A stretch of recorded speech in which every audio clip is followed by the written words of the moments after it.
क्या था? उप्स। तो हम अपने उसी फोल्डर के अंदर चलते हैं और ऑब्जेक्ट ओरिएंट करते हैं। इसमें मैंने आप लोगों का कोड ऑनलाइन डाल दिया है और उसको मैंने शेयर कर दिया है, ठीक है। तो वीकडेज टू कहाँ गया? वीकडेज टू आपका क्लास ऑनलाइन नहीं डाला है, राइट? डाल दिया है?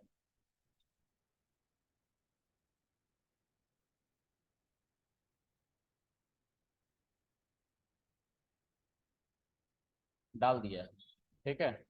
ये है, ठीक है। कोड स्पेस डॉट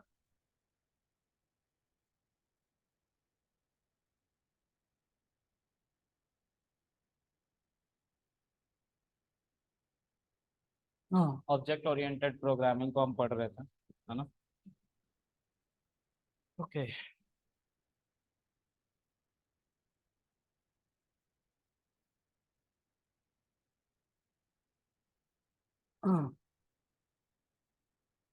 इसमें हम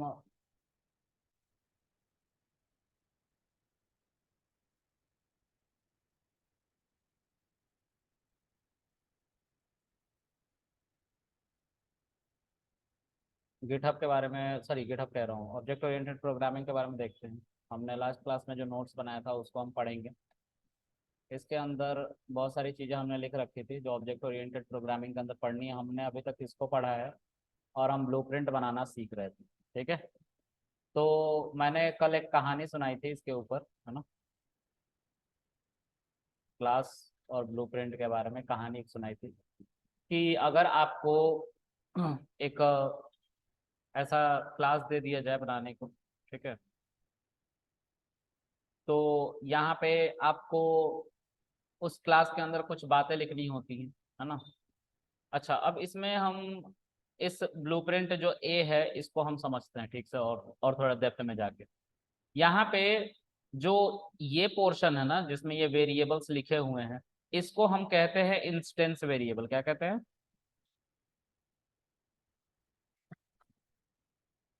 इंस्टेंस वेरिएबल, ठीक है। ये इंस्टेंस वेरिएबल कहलाते हैं। ये भी इंस्टेंस वेरिएबल, ये भी, ये सब इंस्टेंस वेरिएबल, ठीक है। दूसरा जो होता है वो होता है हमारा क्लास वेरिएबल, ठीक है। क्लास वेरिएबल इस तरह के फंक्शन के अंदर नहीं होता है, ठीक है। वो बाहर होगा, ठीक है। जैसे a = 10, ठीक है। और जब भी तुम इसको प्रिंट करोगे इस तरह से और जब इसको रन करोगे फिर से, तो अभी पाइथन से कॉन्फ़िगर हो रहा है, जैसे ही क्लास चलाओगे ये हमारा वेरिएबल यहाँ पे अपीयर हो जाएगा, ठीक है। तो इसको भी चलाओ, है ना? लेंथ हम देख पा रहे हैं, तो क्लास वेरिएबल क्लास के चलते ही चल जा रहा है, राइट। एक छोटा सा हम लोग सर,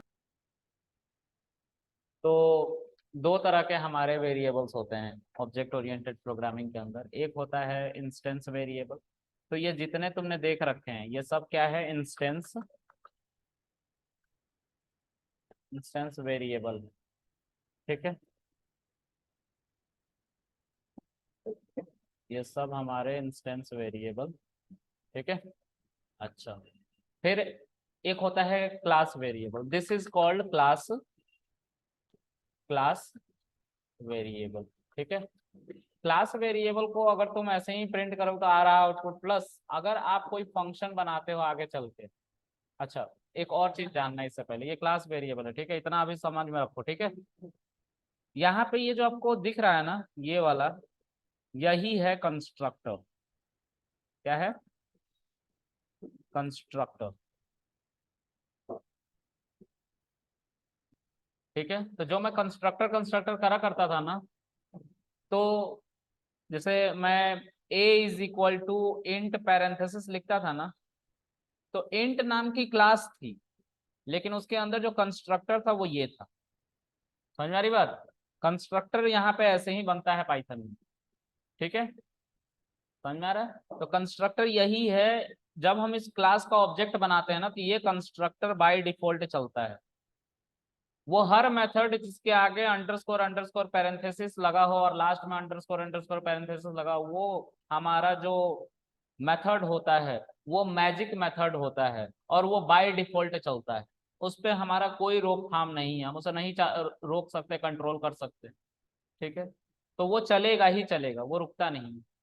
ठीक है,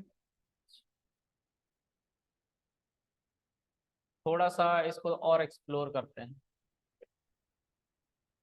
हम, इसके आगे बढ़ेंगे। इसी को ले आओ। ठीक है, यहाँ पे लिखो, इसको क्या बोलेंगे हम? कंस्ट्रक्टर। ठीक है, कंस्ट्रक्टर भी कह रहे हैं और साथ साथ इसका एक नाम भी है, इसको कहते हैं क्लास का मेथड। ये क्लास में है ना, तो मेथड है इसका। ठीक है, अगर यही फंक्शन कहीं बाहर होता तो उसको हम क्या कहते हैं? फंक्शन कहते हैं। लेकिन अगर वो ऑब्जेक्ट ओरिएंटेड प्रोग्रामिंग, यानी कि एक क्लास के अंदर वही मेथड डेफ नाम से बना हुआ है, तो उसको हम कहते हैं मैजिक मेथड, सॉरी उसको हम कहते हैं मेथड। ठीक है, और उसको मैजिक मेथड कब कहते हैं? जब उसके आगे दो अंडरस्कोर लगा हो और लास्ट में दो अंडरस्कोर लगा हो, तो इसको मैजिक मेथड कहते हैं। क्लियर है? फिर से समझते हैं इस चीज को। देखो मैं एक और मेथड बनाता हूँ यहाँ पे डेफ करके। ठीक है, और इसमें लेट्स से मैं लिख देता हूँ न्यू करके एक मेथड। ठीक है, तो इसके अंदर सेल्फ आएगा, सेल्फ आएगा ही आएगा। मैं अभी सेल्फ के बारे में बात करूंगा कि सेल्फ है क्या। ठीक है, तो मैं ऐसे ही लिख दे रहा हूँ कुछ भी, एक मेथड बना के इसमें लिख दे रहा हूँ न्यू मेथड, ऐसा लिख दिया। ठीक है, तो इसको सेव करो, चलाओ। a is equal to A B C parenthesis, shift enter. अब a के ऊपर डॉट लगाऊंगा और टैब प्रेस करूंगा, डॉट लगा के, तो देखो दो बातें निकल के आ रही हैं। एक आ रहा है न्यू, और दूसरा आ रहा है वो ए नाम का वेरिएबल आ रहा है ना। इसको अगर तुम चलाओगे यू विल गेट 10 मिल रहा है, क्योंकि वो क्लास का मेथड था, तो क्लास के अंदर लिखा हुआ, तो क्लास बना लिया और क्लास के ऊपर ए डॉट लगाया तो उसका मेथड चल गया, मतलब सॉरी उसका वेरिएबल चल गया। अगर उसी तरीके से तुम्हें मेथड को चलाना है जो कि न्यू है, तो तुम्हें इसको ऐसे चलाना पड़ेगा, न्यू मेथड आ गया। ठीक है, तो ये भी हमारा मेथड की तरह है। देखो इसके आगे बॉक्स बन रहा था ना, ये बॉक्स बन रहा था, और फंक्शन का भी ऐसा ही बॉक्स बनता है। तो फंक्शन अगर क्लास के बाहर डिफाइंड है डेफ नाम से, तो वो फंक्शन। लेकिन अगर क्लास के अंदर ऐसा ही कोई डेफ नाम से फंक्शन डिफाइंड है, तो उसको मेथड बोलते हैं। क्लियर है? मेथड बोलते हैं, ये एक नया टर्म है मेथड। ठीक है, अच्छा, अब आगे देखते हैं। अब क्वेश्चन ये है कि सर ये सेल्फ क्या है, ये सेल्फ क्या है? ठीक है, तो चीजों को समझते हैं, थोड़ा और आगे चलते हैं इसी को कॉपी करते हुए यहाँ पे। ठीक है, और मेथड को एक्सप्लोर करते हैं। ठीक है, सॉरी सेल्फ को, सेल्फ के बारे में पढ़ते हैं, व्हाट इज सेल्फ। ठीक है, व्हाट इज सेल्फ। तो सेल्फ क्या है? अगर मैं बोलूं कि a is equal to ABC मैं लिख रहा हूं, ए ही सेल्फ है, तो क्या मेरी बात मानोगे? ए ही सेल्फ, ए क्या है? सेल्फ है। ऑब्जेक्ट जो बनाया था तुमने, वेरिएबल बना था, वही सेल्फ है, यही कह रहा हूं। ठीक है, तो सर कैसे पता चलेगा? मैंने बोला कि देखो, इसकी आईडी अगर मैं यहाँ पे प्रिंट करूं, ये एक ऐसा मेथड है जो क्लास का ऑब्जेक्ट बनता है ना, इस एबीसी का ऑब्जेक्ट बनेगा तो ये मेथड अपने आप ही चल जाता है, इसको कोई नहीं रोक सकता। ठीक है, तो ये एक कंस्ट्रक्टर है, कंस्ट्रक्टर बाय डिफॉल्ट चलता है, उस पर किसी का रोकथाम नहीं है। ठीक है, तो इसके अंदर कुछ भी लिखोगे वो बाय डिफॉल्ट प्रिंट भी हो जाएगा, और प्रिंट लिख दोगे तो, है ना। अच्छा, तो इसके अंदर मैं लिखता हूं आईडी ऑफ सेल्फ, लिख दिया, तो सेल्फ की आईडी निकल के आएगी। जब इसको चलाएंगे हम, तो सेल्फ की आईडी हमें दिखाई देगी। ठीक है, अब इसके अंदर हम यहाँ पे अगर इसकी आईडी, ए की आईडी को हम प्रिंट करें, देखो ए का जब ऑब्जेक्ट बनाया तो कंस्ट्रक्टर चला, कंस्ट्रक्टर के अंदर ये सारी वेरिएबल्स भी चली, तो उसके साथ साथ पहले प्रिंट भी तो आया था जिसमें आईडी चेक कर रहा था सेल्फ का, उसी का ये वैल्यू प्रिंट हो रहा है।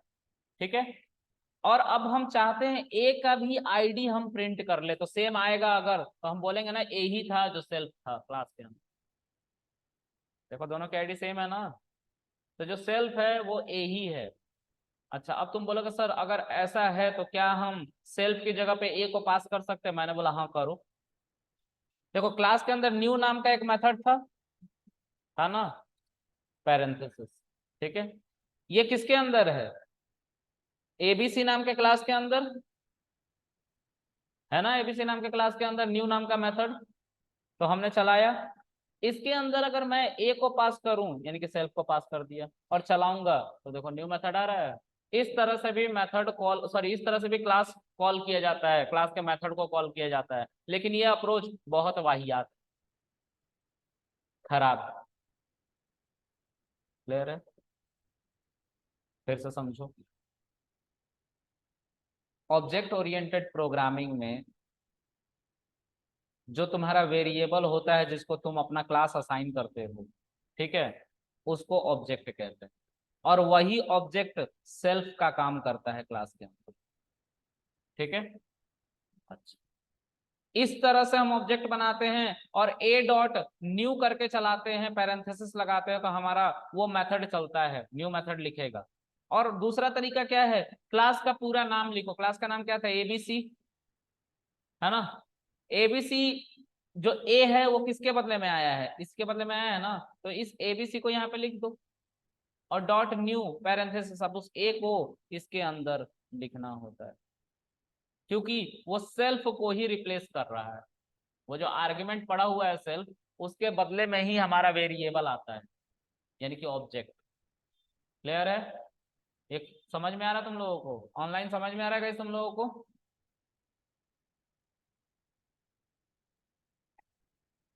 किसी को समझ में आ रहा है? बोलो हाँ ना। नहीं आ रहा है? आ रहा है? इस तरह का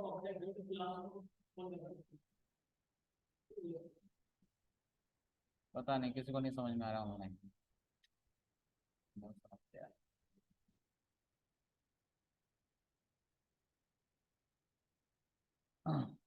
अब इसको थोड़ा और आगे ले चलते हैं, ठीक है। तो अभी तक हमने जो जो पढ़ा है वो पढ़ा है ब्लूप्रिंट के बारे में। तो दिस इज कॉल्ड ब्लूप्रिंट, ठीक है। पूरा क्लास ब्लूप्रिंट है।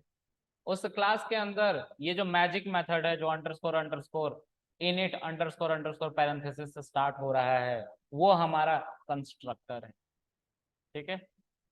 Constructor of class. ये कब चलता है? जब ऑब्जेक्ट का तुम, सॉरी, जब इस क्लास का तुम एक वेरिएबल यानी कि ऑब्जेक्ट बनाते हो, तब ये खुद ब खुद चल जाता है, इस पर कोई रोकथाम नहीं है, ठीक है।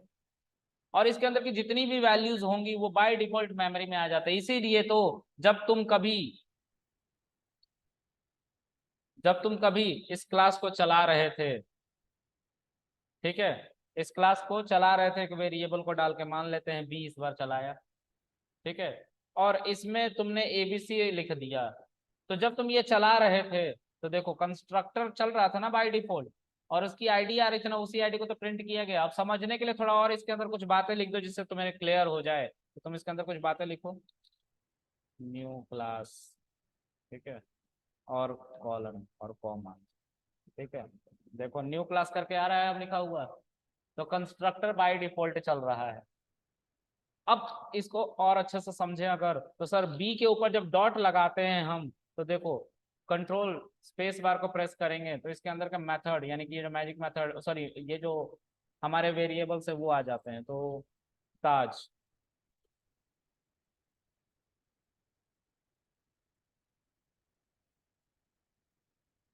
ताज अंडरस्कोर लेंथ, जब इसको चलाओगे तो 400 आ रहा है ना, तो मेमोरी में आ चुका है ना, तभी तो आ रहा है ये वेरिएबल, नहीं तो आता ही नहीं ना। इसकी वैल्यू क्या होती है? अननोन बताती है, एरर आता, ठीक है। जैसे ये तो मैं दिखाता हूँ, अब ताज लेन 1 करके तो नहीं है ना कुछ, ये नहीं है। जब चलाओगे तो एरर आ जाएगा, बोलेगा डिफाइंड नहीं है ताज लेन 1, लेकिन ताज लेन डिफाइंड है, इसीलिए ताज लेन की वैल्यू 400 प्रिंट हो रही है। तो जब ये कंस्ट्रक्टर चल रहा है तो अपने अंदर जितने भी वैल्यूज है उसको रखा हुआ है, उसको सबको मेमोरी दे चुका है ऑलरेडी, उनको असाइन कर चुका है। अब सेल्फ क्या है, तो सर सेल्फ आपने सब जगह लगा दिया, यहाँ पे लगा दिया है, यहाँ पे लगा दिया, यहाँ पे लगा दिया, यहाँ पे लगा दिया, सब जगह लगा दिया। क्यों? मैंने बोला कि जब भी तुम a is equal to ABC करोगे, पैरेंथेसिस करोगे, तो पूरा का पूरा ये जो कोड है एक बार a के लिए चलेगा। ए सेल्फ है, सब जगह ए आ जाएगा, यहाँ पे भी ए आ जाएगा, यहाँ पे भी ए आ जाएगा, यहाँ पे भी आ जाएगा, यहाँ पे भी ए, यहाँ पे ये, यहाँ पे सब जगह ए आ जाएगा। तो ये सब किसके लिए चल रहा है? ए के लिए चल रहा है। जब आप b is equal to ABC parenthesis लिखोगे, तो b अपने आप को यहाँ पे भी प्लेस करेगा, यहाँ पे भी प्लेस करेगा, जहां जहां ए था वहां वहां b आ जाएगा, और b अपने लिए पूरे कोड को यूज करेगा। तो एक ही कोड अलग अलग वेरिएबल्स के लिए चल रहा है ना, अलग अलग तरीके से। यही था ऑब्जेक्ट ओरिएंटेड प्रोग्रामिंग का कॉन्सेप्ट, कि एक कोड लिखो, ऑब्जेक्ट बनाओ यानी कि वेरिएबल बनाओ, और वो वेरिएबल अपने लिए इन पूरे कोड को चलाएगा। और वो कैसे चलाएगा? तो ऐसे सेल्फ नाम के स्पेसिफायर की हेल्प से। सेल्फ अपने आप को, मतलब जो वो ऑब्जेक्ट है वो सेल्फ के जगह पे ले आकर रख लेगा अपने आप को, और सब कोड अपने लिए चलाएगा, किसी और के लिए नहीं। ठीक है, यही ऑब्जेक्ट ओरिएंटेड प्रोग्रामिंग का कॉन्सेप्ट था। ठीक है, आगे देखते हैं। सर हमें कैसे पता चलेगा कि बी अलग है ए से? मैंने बोला ए अभी भी मेमोरी में है ना? तो ए अगर सर अभी भी मेमोरी में है तो आईडी ऑफ ए निकालो। ये आईडी ऑफ ए है, ऊपर में था ना 16 से खत्म हो रहा था, देखो खत्म हो रहा है ना 16 से। यहाँ पे आईडी जब ए निकाला तो, और जब तुमने ये चलाया था ABC ए के लिए, तो उसके अंदर की आईडी यही आ रही थी जो ए की आईडी थी। अब बी की आईडी यहाँ पे बदली है, दिख रहा है? b is equal to ABC parenthesis किया तो b की आईडी 20 से खत्म हो रही है। तो आईडी ऑफ b भी अगर तुम निकालोगे,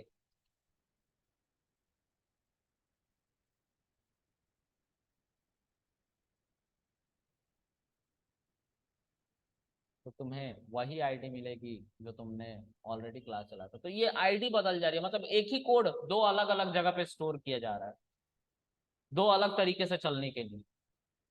ठीक है, अगर सर ऐसा हो रहा है तो क्या, अगर मैं ए डॉट ताज लेन लिखता हूं, ठीक है, और इसकी वैल्यू 10 दे देता हूं, पहले 400 था ना, अब 10 दे दिया, तो अब अगर मैं सर इसको प्रिंट करूंगा तो मुझे 10 मिलेगा ना कि 400। लेकिन बी डॉट ताज लेन करूंगा तो इसमें 400 ही मिलना है। कहीं चेंजेस नहीं हुआ, मेमोरी में एक ही आईडी पे चेंज हुए। ठीक है, क्योंकि जब हम इसकी आईडी निकाल रहे थे सर, इसके साथ साथ इसको प्रिंट कर लो,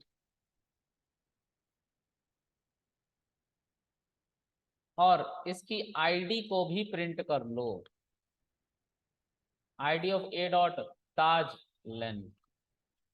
ठीक है, और इसको तुम प्रिंट करो, तो अब ये आईडी थी जिसके अंदर ए ने अपने ताज लेन को स्टोर करके रखा था, और ये उसकी वैल्यू। अब अगर सर यहाँ पे आपने 400 बाय डिफॉल्ट वाली वैल्यू आ रही है, तो बी की जो आईडी थी वो तो रहेगी ही, लेकिन बी की बी डॉट ताज लेन है उसकी वैल्यू अलग होगी, उसकी आईडी अलग होगी। चलो यहाँ पे भी आईडी प्रिंट करते हैं, ID of B dot Taj underscore lane. देखो इसकी आईडी अलग, क्लियर है? तो दोनों अलग अलग आईडी को हैंडल कर रहे हैं, इसलिए ऐसे आंसर आ रहा है। दोनों की आईडी में अलगाव है ना, तो कोई चेंजेस अगर मैं इसमें करता हूं, ए डॉट ताज लेन में जैसे 10 कर लिया, तो उसका असर इस पे देखने को नहीं मिला, क्योंकि दोनों की आईडी क्या थी? डिफरेंट। तो एक कोड जो हमने ABC नाम का कोड बनाया है, ठीक है, जो क्लास है, ठीक है, अब a is equal to ABC parenthesis कर रहे हो, तो ये मेमोरी में एक नई जगह पे जाके स्टोर होता है, उसकी आईडी 121 ऐसे कुछ होती है। एक दूसरी वैल्यू है b is equal to ABC, same class लेकिन दूसरे वेरिएबल को स्टोर है, तो ये एक नई आईडी जनरेट कर देता है मेमोरी में, इसकी 1 to 2 है, ऐसा मान के चलो। क्लियर है? तो जो भी चेंजेस कर रहे हो ए डॉट लेन, वो इस एरिया में जाके चेंज हो रहा है, और यहाँ पे बी डॉट लेन कर रहे हो तो ये यहाँ पे आके चेंज हो रहा है। क्लियर है? ये दोनों अलग अलग जगह पे सेपरेट हुई है। तो इसकी वैल्यू अगर कल को मैं अपडेट कर देता हूं तो इसकी तो वैल्यू बदल जाती है। जब भी मैं ए डॉट लेन लिखता हूं तो मुझे क्या मिलता है? 10। लेकिन ए डॉट लेन जब यहां पे करता हूं तो क्या मिलता है? 400। कल को मैं इसकी भी आईडी बदल दूं, कल को मैं इसकी भी वैल्यू को बदल दूं, 400 को बदल के 350 कर दूं, तो सर इसकी भी वैल्यू बदली हुई नजर आएगी, क्योंकि वो इस आईडी पे बदलाव हुआ होगा। ठीक है? यही था कॉन्सेप्ट ऑब्जेक्ट ओरिएंटेड प्रोग्रामिंग का। ठीक है, चलो थोड़ा और आगे देखते हैं। मैं तुम लोग को फील कराता हूँ कि ऑब्जेक्ट ओरिएंटेड प्रोग्रामिंग क्यों जरूरी पड़ा। ठीक है, तो एक एटीएम की कोडिंग कर देता हूँ छोटा सा, उससे ज्यादा बेटर पिक्चर आ जाएगा। तो देखो, आप लोग सब लोग हैं, आप लोग सबके पास एटीएम कार्ड होगा, और उसका पिन नंबर, कार्ड नंबर जो होगा, है ना? तो मैं एक क्लास बनाता हूँ, इस क्लास का नाम मैं एटीएम रखूंगा। ठीक है, और इसके ऊपर मैं एक कंस्ट्रक्टर बनाऊंगा। डबल अंडरस्कोर से शुरू होता है, डबल अंडरस्कोर से खत्म होता है, और सेल्फ आना चाहिए क्योंकि इसका ऑब्जेक्ट बनेगा, बनेगा ना, एक वेरिएबल। अब सेल्फ डॉट पिन, हम बाय डिफॉल्ट पिन मान लेते हैं कि 4 टाइम 0 है। अच्छा, ऐसा मान लो, 4 टाइम 1।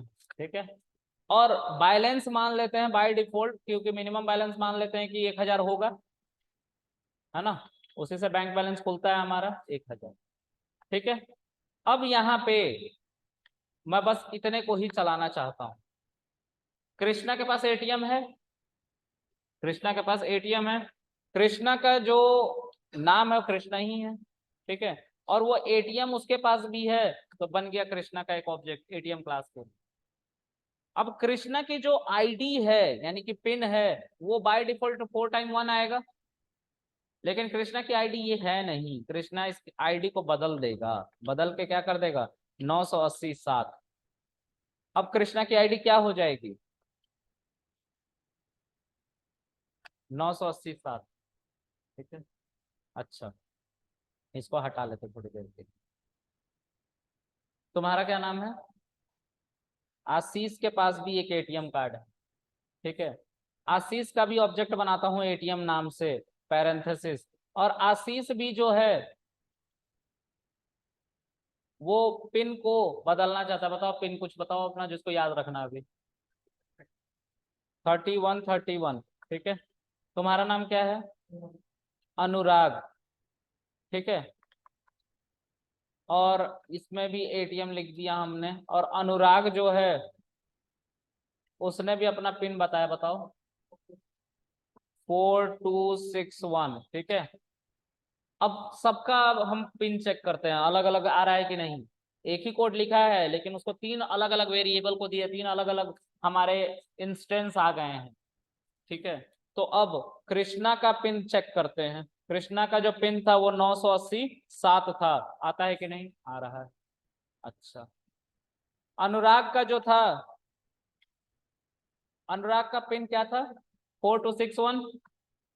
एक सेकंड, अनुराग की स्पेलिंग गलत हो गई है, अनुरागी लिख दिया है, 4261। और आशीष का जो था उसका पिन क्या बोला था तुमने? 3131। 3131। एक ही कोड सबके लिए अलग अलग तरीके से चल रहा है। क्यों चल रहा है? क्योंकि जैसे ही हम ऑब्जेक्ट बना रहे हैं यानी कि वेरिएबल बना रहे हैं, वो पूरी की पूरी एक नई आईडी जनरेट कर रहा है, और पूरा का पूरा कोड उस आईडी पे चला रहा है अपने लिए। क्लियर है? इसलिए ऑब्जेक्ट ओरिएंटेड प्रोग्रामिंग इतना पॉपुलर है डेवलपमेंट में। आज के समय 95% जो डेवलपमेंट हो रहा है ऑब्जेक्ट ओरिएंटेड प्रोग्रामिंग पे हो रहा है, क्योंकि इसमें कम लिखना पड़ता है। एक कोड लिखो और 140 करोड़ लोगों के लिए चलाओ, कोई फर्क ही नहीं पड़ रहा है। हाँ, एक कोड लिखो, एक दो सौ लाइन का कोड लिख दो और सबका ऑब्जेक्ट बना दो, सब एटीएम अब यूज करेंगे, नेट बैंकिंग यूज करेंगे, क्योंकि उनका डेटा स्टोर्ड है ऑनलाइन। ठीक है, तो ये फायदा हो रहा था इसको चलाने का। क्लियर है? इसीलिए लोग ऑब्जेक्ट ओरिएंटेड प्रोग्रामिंग अप्रोच को ढूंढ रहे थे, कर रहे थे। साथ साथ ये भी हुआ कि अगर हम फंक्शनल प्रोग्रामिंग करते तो हमें 140 करोड़ लोगों का फंक्शन बनाना पड़ता अलग अलग, और वो बहुत हेक्टिक होता और टाइम भी लगता उसमें, क्योंकि डेवलपर जिस दिन छुट्टी पे रहता उस दिन तो बैंक अकाउंट ही नहीं खुल पाता ना। अब तो हो पा रहा है ना। कल को पिन चेंज करना पड़ता तो तुम परेशान हो जाता पिन चेंज करने में। ठीक है, तो इस ऑब्जेक्ट ओरिएंटेड प्रोग्रामिंग अप्रोच में यही फायदा था, इसलिए हम ऑब्जेक्ट ओरिएंटेड प्रोग्रामिंग अप्रोच को यूज कर रहे हैं। ठीक है, अच्छा, ऑनलाइन समझ में आया सबको? Yes sir. ओके, अब इसके आगे बढ़ते हैं। इसमें जो है एक कुछ और भी वैल्यूज हमने डाल दिए। बैलेंस भी तो है सबका, है ना? बैलेंस सबका बाय डिफॉल्ट अभी भी कितना है तो देख लेते हैं। कृष्णा का बैलेंस कितना होगा? 1000। आशीष का बैलेंस कितना है? 1000। अनुराग का बैलेंस कितना है? 1000, क्योंकि हमने किसी का बैलेंस नहीं बदला। लेकिन अगर हम बदल दे तो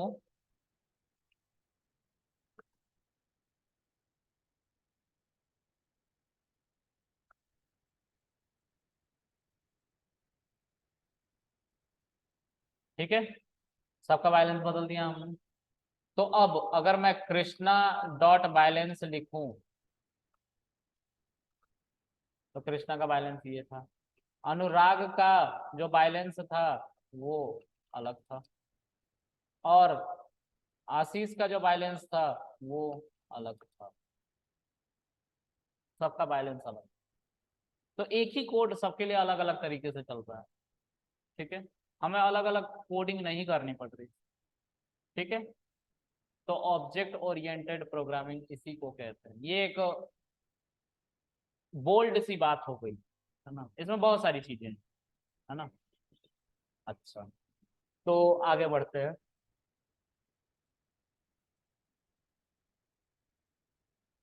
इसी कोड को थोड़ा और आगे लेके चलते हैं। ठीक है, यहाँ पे दो चीजें हो रखी हैं, एक पेन और दूसरा बैलेंस। अब ये मेमोरी में क्यों है? क्योंकि ये बाय डिफॉल्ट फंक्शन चल जाता है, इसलिए तो मेमोरी में आया, बाय डिफॉल्ट चल रहा है ये, है ना? तो अब हम चाहते हैं कि हम कुछ और भी ऑपरेशंस इसके अंदर यूज करें। तो मैं चाहता हूं कि सर सबसे पहले हम चेंज पिन का ऑप्शन इससे चेंज करवा लें, या फिर हम बोल्ड मेथड रखते हैं, हम बैलेंस इंक्वायरी रखेंगे। बैलेंस इंक्वायरी, इंक्वायरी की स्पेलिंग क्या होती है? यही होती है ना? और इसके अंदर ये किसके लिए चलेगा? ऑब्जेक्ट के लिए चलेगा, इसीलिए सेल्फ आ रहा है। ये जो एक आर्ग्यूमेंट है ये ऑब्जेक्ट का ही, यानी कि वेरिएबल अपने आप को यहाँ पर रख लेता है और अपने लिए चलाता है इस कोड को। ठीक है, इसलिए रखा जा रहा है। अब इसके अंदर हम क्या करेंगे? तो हम इसके अंदर प्रिंट करेंगे योर अकाउंट बैलेंस इज। ठीक है, तो एफ स्ट्रिंग का सहारा लेंगे, हमने एफ स्ट्रिंग पढ़ रखा है या डॉट फॉर्मेट पढ़ रखा है? Dot format. ठीक है,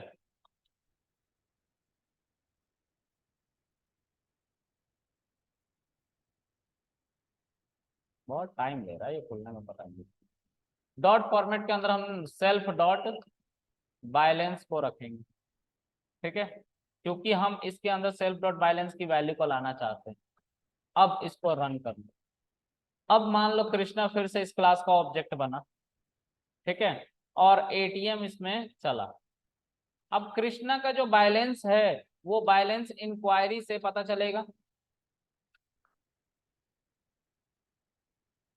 पैरेंथेसिस आ रहा है। तो ये जो यहाँ की वैल्यू थी वो यहाँ पे ले आई गई और यहाँ से किसके अंदर डाल दिया गया, स्ट्रिंग के अंदर डॉट फॉर्मेट की मदद से। इसको मैंने पढ़ा रखा है। अगर ये काम आप ऐसे नहीं करना चाहते तो आपको इतनी बातें इसके अंदर लिख के इसके आगे एफ लिखना पड़ेगा। ठीक है, फॉर्मेट स्ट्रिंग याद है ना। अब उसी तरह से आपको क्या करना है, अपना बैलेंस अपडेट करना है। तो एक और फंक्शन बनाते हैं, अपडेट बैलेंस और सेल्फ। ये किसके लिए चलेगा, यूजर के लिए चलेगा। तो जो भी बैलेंस अपडेट होके आएगा वो सेल्फ में ही तो आएगा, सेल्फ बैलेंस के अंदर उसी वेरिएबल में ओवरराइड किया जाएगा उसको। जो पहले 1000 बाई डिफॉल्ट है उसको चेंज कर दिया जाएगा और उसको चेंज करके हम यूजर से यहाँ पे इनपुट लेंगे। इनपुट ही तो लेते थे, यूजर से पूछते हो कि बताओ कितना बैलेंस रखना है, तो एंटर योर बैंक बैलेंस। ठीक है, तो इसके अंदर तुम्हें बैंक बैलेंस वो पूछेगा, उस बैंक बैलेंस को वो इंटीजर में लेके रखेगा फिर, क्योंकि इंटीजर तो है, कल को तुम निकालोगे पैसा तो सब्ट्रैक्ट भी तो होगा, तो वो स्ट्रिंग में तो हो नहीं पाएगा, इंटीजर में रखना पड़ेगा वैल्यू को। तो हम इंट रखेंगे यहाँ और इसको कास्ट कर लेंगे। ठीक है, अब जो भी बैलेंस आएगा वो अपडेट हो जाएगा और यहाँ पे लिखेगा, मतलब एक मैसेज दिखाना चाहते हैं हम सिंपली, जब अपडेट हो जाए तो योर बैलेंस अपडेट सक्सेसफुली। ठीक है, और उसके बाद बैलेंस को हम दिखा देंगे। तो यहाँ पे क्या लिखेंगे, सेल्फ डॉट बैलेंस। अब इसको अगर करली ब्रैकेट में तुम लिखोगे तो तुम्हें क्या यूज करना पड़ेगा, एक तो स्मॉल एफ या कैपिटल एफ तुम यूज कर लो, या फिर डॉट फॉर्मेट यूज करो लास्ट में इसकी तरह। मैंने दोनों अप्रोच दिखाया है यहाँ पे। फिर से कृष्णा नाम का ऑब्जेक्ट चल गया, यहाँ पे कृष्णा का बैलेंस दिखाई दे रहा है। अब मैं कृष्णा का बैलेंस क्या करना चाहता हूँ, अपडेट करना चाहता हूँ। तो अपडेट बैलेंस नाम का एक मेथड बना रखा है मैंने, इसको मैं चलाऊंगा तो एक कोड चलेगा, वो मुझसे पूछेगा भाई बैलेंस बताओ अपना। देखो ऊपर में चल रहा है ना, एंटर योर बैंक बैलेंस, ये ऊपर यहाँ पे चलता है, वहां नीचे नहीं चलता। ठीक है, तो यहाँ पे लेट्स से मैं लिखता हूँ मेरा बैलेंस ये रहना चाहिए, दिखा रहा है ना, your balance updated balance is 245 अब तुम कृष्णा के ऊपर वो बैलेंस चलाओगे तो देखो इसका भी अपडेटेड हो गया, पहले 1000 आ रहा था ना, देखो यहाँ पे योर बैलेंस इज 1000।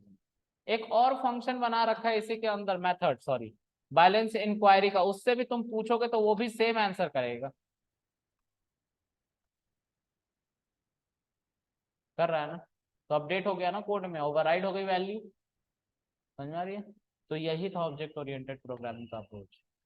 ठीक है, कल को तुम इसके अंदर कुछ और भी विड्रॉल का सेक्शन रखोगे कि भाई पैसा निकालना चाहते हैं, निकालो, कैसे निकालोगे। तो इसी कोड को नीचे लेके आते हैं थोड़ा और, हम इसको तोड़ तोड़ के इसलिए बता रहे हैं कि आपको समझते समय दिक्कत ना हो। ठीक है, तो मीटिंग ऑनलाइन फिर से ज्वाइन करो आप लोग।